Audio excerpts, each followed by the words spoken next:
আজ আমি যেটা নিয়ে কথা বলবো সেটা হচ্ছে টেন্স।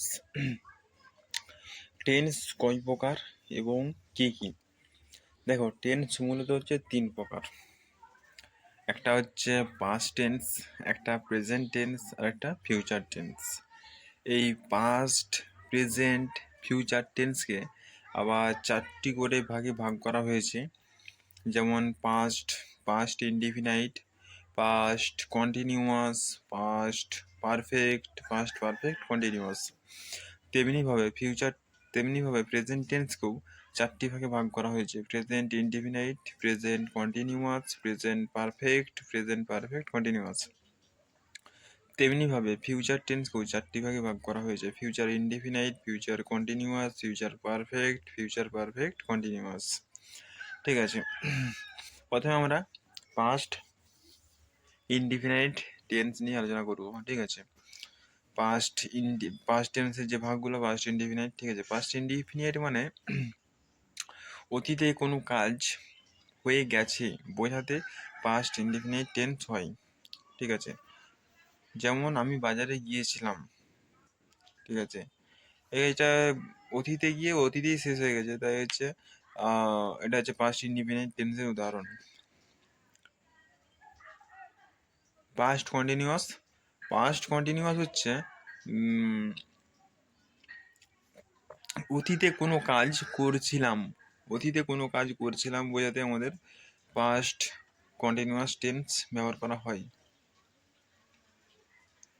ঠিক আছে, তারপর হচ্ছে পাস্ট পারফেক্ট টেন্স মানে অতীতে কোনো সময়ের আগে কোনো কাজ সম্পূর্ণ হয়েছে বোঝাতে আমাদের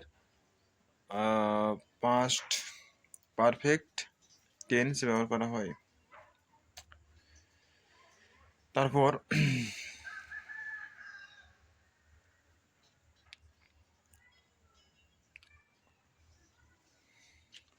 পাস্ট পারফেক্ট কন্টিনিউয়াস টেন্স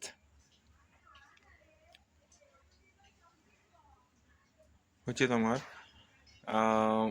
অতীতে কোনো কাজ কোনো সময় থেকে কোনো সময়ের মানে কোনো একটা সময় থেকে শুরু হয়েছে এবং কোনো একটা সময় চলছিল।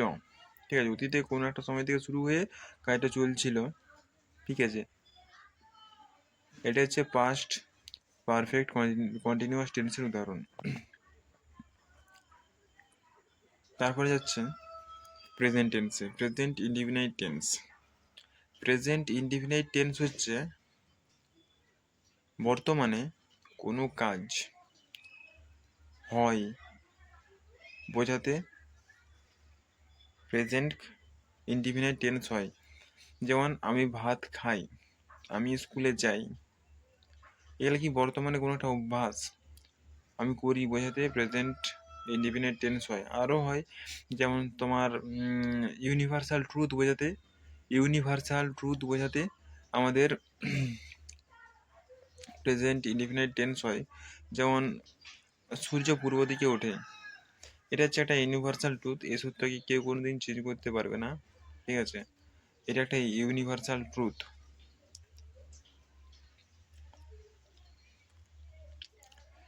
তারপরে প্রেজেন্ট কন্টিনিউয়াস মানে বর্তমানে কোনো কাজ করছি বোঝাতে, মানে এখন করছি বোঝাতে প্রেজেন্ট কন্টিনিউয়াস টেন্স হয়। যেমন আমি ভাত খাচ্ছি, আমি বাজারে যাচ্ছি, আমি ডান্স করছি। মানে এটা বর্তমানে কোনো জিনিস করছি বোঝাতে আমাদের প্রেজেন্ট কন্টিনিউয়াস টেন্স ব্যবহার করা হয়। মানে বর্তমানে কোনো জিনিস রানিং চলছে বোঝাতে প্রেজেন্ট কন্টিনিউয়াস টেন্স ব্যবহার করা হয়। তাহলে প্রেজেন্ট পারফেক্ট টেন্স কোথায় কখন ব্যবহার করা হয় না? প্রেজেন্ট পারফেক্ট টেন্স হয় তোমার বর্তমানে কোনো কাজ এইমাত্র করলাম বোঝাতে আমাদের প্রেজেন্ট পারফেক্ট টেন্স ব্যবহার করা হয়। যেমন আমি ভাত খেলাম, এইমাত্র খেলাম, তাই হচ্ছে প্রেজেন্ট পারফেক্ট টেন্স। তারপরে হচ্ছে প্রেজেন্ট পারফেক্ট কন্টিনিউয়াস টেন্স হচ্ছে বর্তমানে মানে ধরো কাল কাল থেকে ভাই ফুটবল খেলছে, ঠিক আছে, মানে কালকে আরম্ভ করেছে কিন্তু এখনো খেলে যাচ্ছে, এটা হচ্ছে প্রেজেন্ট পারফেক্ট কন্টিনিউয়াস টেন্সের উদাহরণ, মানে এখনো খেলেই যাচ্ছে, এটা হচ্ছে প্রেজেন্ট পারফেক্ট টেন্সের উদাহরণ। তারপর হচ্ছে প্রেজেন্ট, প্রেজেন্ট হয়ে গেল। Future tense, future indefinite tense.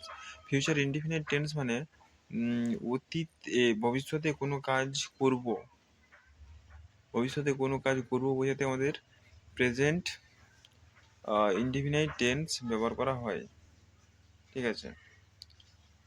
মানে আমি এই কাজটা করব, মানে ভবিষ্যতে কোনো কাজ করব বোঝাতে আমাদের ফিউচার ইনডিফিনিট টেন্স ব্যবহার করা হয়।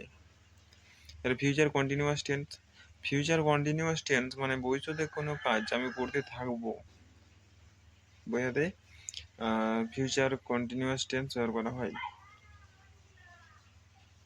তারপর হচ্ছে তোমার ফিউচার পারফেক্ট টেন্স।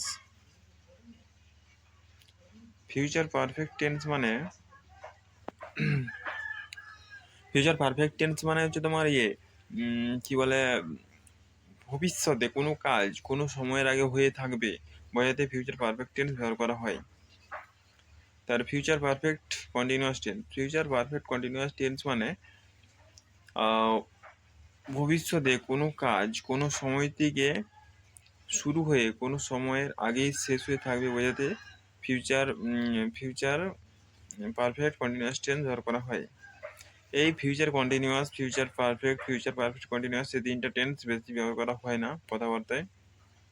আর পাস্ট টেন্সের একটা আছে পাস্ট পারফেক্ট কন্টিনিউয়াস টেন্স, এই টেন্সটা বেশি ব্যবহার করা হয় না।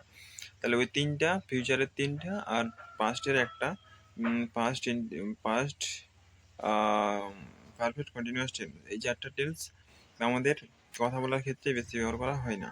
তাই এই চারটা টেন্স এমনি পড়ার সময় শিখে রাখতে পারো কিন্তু ব্যবহার এগুলো বেশি হয় না।